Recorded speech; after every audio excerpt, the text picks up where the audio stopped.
Kisa kimoja cha wanawali 10 waliokwenda kumlaki bwana harusi. 5 walikuwa ni wenye busara na 5 wengine ni wapumbavu.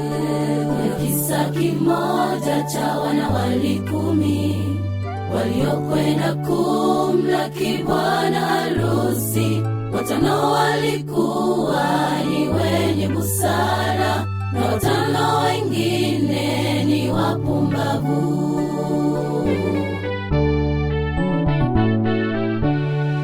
Ndipo bwana harusi naye kachelewa, mara taa zao wote zikazima.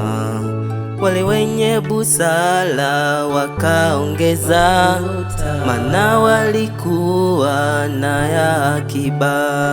Wale wapumbavu wao wakaondoka kwenda kununua mafuta mengine. Mara bwana harusi akatokea, wale wapumbavu wakafungiwa. Unayo mafuta, futa ya akiba. Huyo ndiye Roho Mtakatifu atuamshaye pale tunapozima. Kisha nuru yetu huangaza tena. Unayo mafuta, futa ya akiba. Huyo ndiye Roho Mtakatifu atuamshaye pale tunapozima. Kisha nuru yetu huangaza tena.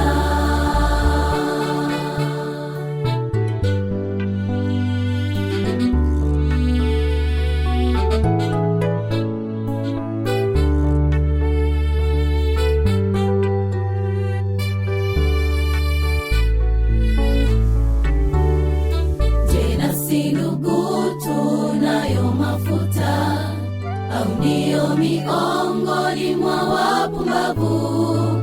Tukeshe tukiomba tujazwe Roho, ili Bwana akija tusiachwe. Unayo mafuta, futa ya akiba.